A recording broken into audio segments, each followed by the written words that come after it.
YouTube friends and viewers. I haven't made a video in a while, and I have a good reason for that. Because I've been addicted to a couple of games on Facebook. One of them's called Farmville, and the other one's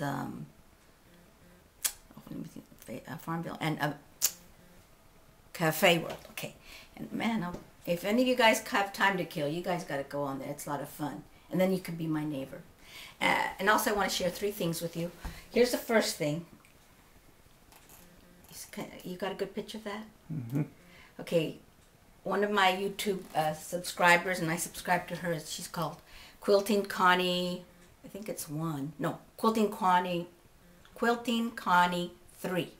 And she loves to do quilting. She does some beautiful work. And anyway, she sent me this. It's like sending you a little card, and she wrote in back of it, "May God open the windows of dreams filled with love and hugs." So sweet. I thought that was so, I mean, look at that detail in that. She did that just for me. I thought that was so awesome. And her twin sister, Connie, who lives only 40 minutes away from me, we met and had lunch, and she gave me these earrings. Hi, thank you, Rosemary. You said Connie. Oh, no, yeah. Rosemary gave me these earrings, not Connie. Rosemary gave me these earrings, and it has matching necklace, but I thought it would be overkill with this blouse. And here's the third thing I wanted. Oh, and now my weight. Okay, I have not been faithful about walking, but I still have been eating healthy, and I've lost a total of 7 pounds. And it's coming out slow, but they say that's the best way, so I'm not discouraged. And this really is a tutorial about upside down cake, and I want to show you my little book. See this book right here? Kind of messed up. I bought that the first year of our marriage, and I bought it with green stamps. I think some of you may be too young to know what green stamps are, but you'd buy groceries, and for every $1 they spent, they'd give you so many stamps. And then you'd go home and you'd lick them and you'd put them in these little books. Usually the kids did that. They thought that was great fun. And then you could go to the redemption center and stand in a big long line and pick what you wanted. And I remember standing there, and I was hoping they still had the book. 'Cause sometimes you'd wait in that big long line, and then it turns out they run out of that item.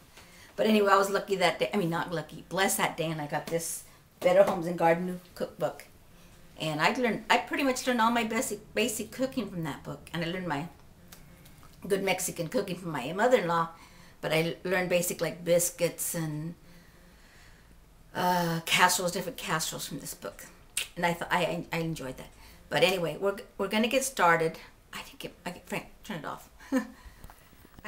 When we ever have any kind of get-togethers, my family, mainly Frank's family, always wants me to make pineapple upside down cake, and I just think it's cool because it's so easy to make, and they always think it's, how do you do this? And it's like, it's so simple.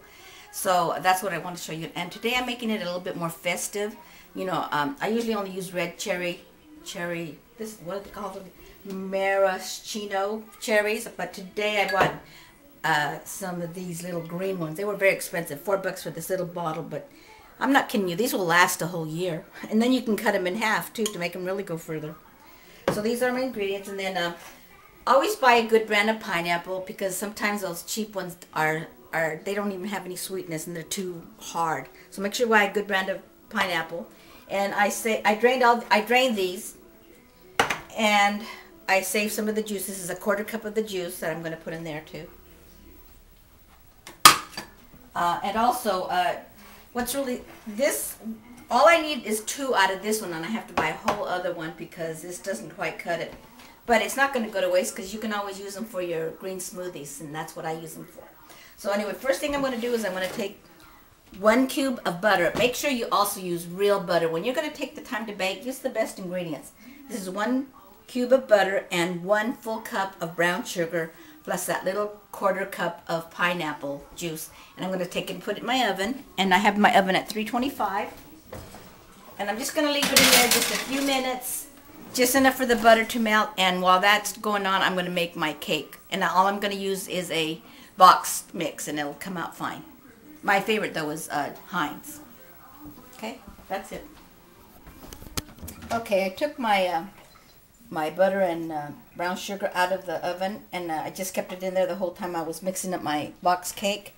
And I discovered it was kind of too buttery, so I added another half cup. So this one has a total of 1.5 cups of brown sugar. And you know, it's not going to hurt to have more of this stuff. It just absorbs inside your cake and makes it taste better. Okay, let me go get the pineapples. Don't fall me.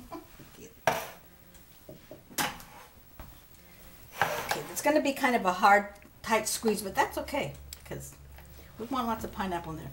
And I'll tell you one of the reasons I'm making this pineapple upside down cake right now is because my sister-in-law, Frank's little baby sister, we kind of have a tradition. She loves to make Thanksgiving. She goes all out and she makes all the traditional food. And then she always sends leftovers to us because we always go out to eat. Except for this year. I actually made something to eat this year. You know, money and all that, the way it is, the economy. But she still sent me some food. And so and I usually make it by her birthday, which was it yesterday? Yeah, it was 2 days ago. But I got lazy and I didn't. So there you go. You got 1, 2, 3, 4. 4 times 12 pineapples. Okay, now here's my little pineapple. Make sure to put the rounded side down. Red, green, red, every other, green, red, green, oops, red,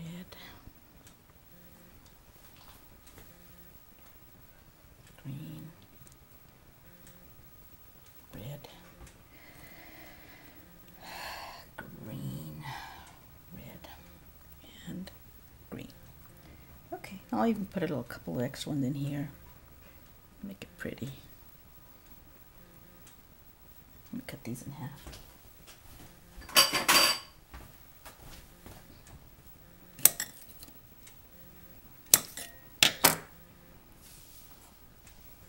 There you go. Gorgeous.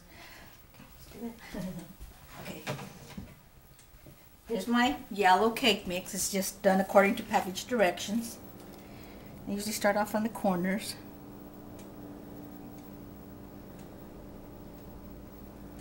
Don't worry about that other butter, the extra butter. It's just gonna go into your cake and it's gonna be scrumptious.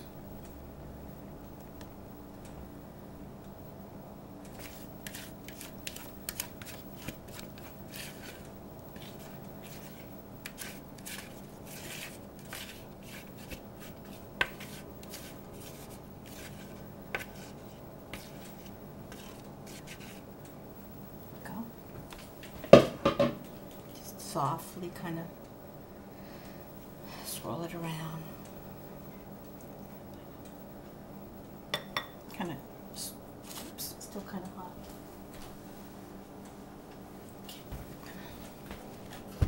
Kind of hit it like this, let the bubbles come out. Okay, now I'm going to put it in a 325 oven.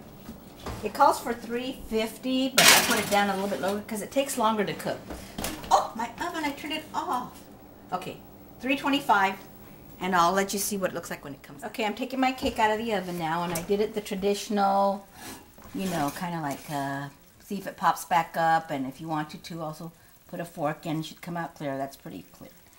So taking it out, got a little crack in it. Okay, now, I've got this already foiled, because my pan's too ugly to show.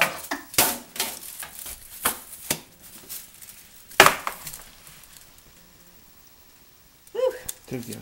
Oh, still steaming and boiling.